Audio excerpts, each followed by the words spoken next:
여기 캔버스를 잡고 흔들면 물방울이 금세라도 후두둑 떨어질 것만 같은 작품이 있습니다. 바로 물방울 작가로 알려진 김창렬의 작품입니다. 김창렬은 1929년 평안남도 맹산에서 출생하였으며 어렸을 때 공부를 잘해 소학교 시절부터 항상 1등이었으나 잠시 전학왔다 떠난 고 김동길 교수에게 딱 한 번 1등을 빼앗겼다고 합니다.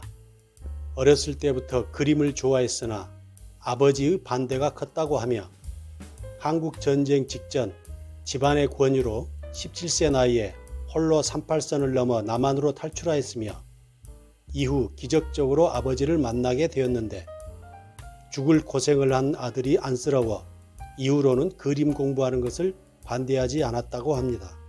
김창렬은 1949년 제1회 대입 검정고시를 통해 서울대 미대에 합격했으나 대학 2학년 때 한국전쟁으로 학업을 잊지 못했고 특히 전쟁 전 월북 작가인 이쾌대 밑에서 조수로 일한 경력 때문에 복학을 하지 못합니다. 김창렬의 작품 활동에는 그의 재능을 아까워한 작가들의 도움이 있었습니다. 김창렬은 대학 시절 은사였던 김환기의 추천으로 1966년 록펠러 재단의 연구비를 지원받아 미국에서 연수를 받았으며 이후 미국에 남아 김환기와 같이 넥타이 공장에서 일도 하고 갖은 잡일을 하며 4년을 버티면서 그림을 그립니다. 또한 1969년 백남준의 도움으로 파리 아방가르드 페스티벌에 참여하게 되고 이를 계기로 뉴욕을 떠나 파리에 정착하게 됩니다. 김창렬은 파리 근교 도시에서 마국간을 개조한 아틀리에에서 작품 활동을 하던 중에 운명적으로 한 프랑스 여인을 만났으나 그 여인의 집안에서 반대가 심하여 하객 한 명 없이 둘만의 결혼식을 했다고 합니다. 김창렬은 파리에서 작품 활동 당시에 살림이 궁색하여 이미 제작한 작품의 캔버스 뒷면을 물에 적셔 묵힌 후에 물감을 떼어내고 또다시 그리는 식으로 재활용을 해서 사용했다고 합니다. 그러던 어느 날 여느 때처럼 캔버스 뒷면에 물을 뿌리다가 캔버스에 맺힌 물방울이 아침 햇살을 받고 밝게 빛나는 것을 보고 영감을 얻어 1972년부터 물방울 그림을 그리기 시작합니다. 그러던 중 자신의 작업실 근처 골동품 가구점에서 연 첫 개인전이 우연히 길을 지나던 파리의 일간지 꽁바의 한 기자의 눈에 들어 기사화되고 이후 다른 신문사에서도 앞다투어 취재를 하면서 이름을 알리게 됩니다. 김창렬은 60년대에는 작가의 감정을 드러내는 거칠고 어두운 분위기가 나는 앵포르멜 경향의 추상화를 주로 제작하였습니다. 또한 한국 앵포르멜 작가들의 전시회인 현대전에서 박서보와 같이 활동합니다. 이 작품은 제사라는 작품으로서 김창렬의 앵포르멜 경향의 대표적인 작품으로서 입을 다문 채 소리 죽여 눈물을 흘리는 사람이 어른거리는 것 같네요. 김창렬의 말에 따르면 한국 전쟁 당시 북한의 의용군에 끌려갔다가 가까스로 탈출하였으며 한국 전쟁 때문에 중학교 동창 180명 중 겨우 살아남은 사람이 60명이었다고 합니다.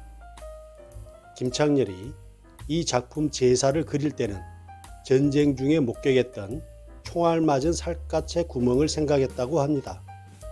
따라서 이 작품 제사는 한국 전쟁으로 사망한 사람들을 추모하려는 의미를 가지고 있으며 1965년 김환기, 이응노와 함께 참가한 상파울루 비엔날레 출품작이기도 합니다. 다음으로 김창렬의 물방울 작품을 살펴보겠습니다. 이벤트 오브 나이트, 즉 밤에 일어난 일이라는 작품입니다. 이 작품은 1972년 제작한 최초의 물방울 작품입니다. 김창렬은 이 작품 이후로 무려 반세기, 즉 50년 가까이 물방울만 그려왔습니다. 이 물방울 시리즈를 통해 그는 상업적으로도 크게 성공합니다. 1980년대에는 일반적인 캔버스가 아닌 다른 재료를 사용하기 시작하는데요. 바로 마대입니다. 마대는 재질이 거친 특징이 있는데요. 이 거친 표면 위에 물방울을 묘사하면서 마띠에르, 즉 그림의 질감을 살리기 시작합니다. 1990년대부터는 프랑스 일간지 르 피가로 신문을 캔버스 삼아 물방울을 그린 것을 시작으로 천자문 바탕 위에 물방울을 그린 리커런스, 즉 회기 연작을 선보입니다. 어렸을 때 할아버지 밑에서 서예를 배웠는데 여기서 영향을 받았다고 전해집니다. 이 회기 대작은 현재 프랑스 뽕피드 센터 등에 소장되어 있습니다. 제주시 한림읍에 김창렬 미술관이 있습니다. 김창렬이 1년여간 제주도에서 군생활 대신 경찰 생활을 했던 인연으로 작가가 작품 200여 점을 기증하면서 제주도에서 도립미술관으로 조성된 거죠. 그는 살아생전에 제주도에서 여생을 마감하는 것이 소원이라고 했으며 생전의 다짐 그대로 미술관 옆 나무 곁에 수목장으로 몸을 누입니다.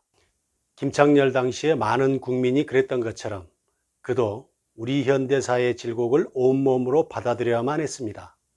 김창렬은 한국 전쟁 당시 20살이라는 젊은 나이에 나는 마치 맹수에게 물어뜯긴 것처럼 괴로웠다라고 표현할 정도로 심적으로 많은 고통을 받았다고 합니다. 이런 김창렬 화백에게 물방울은 단순히 영롱하고 아름다운 소재를 넘어 전쟁으로 인한 상실감과 정신적 고통을 극복하는 정화와 치유의 수단이었던 것입니다. 그래서 김창렬은 50년이라는 긴 세월 동안 이 물방울을 통해서 다양한 변주를 보여줄 수 있었던 것은 아닐까요? 감사합니다.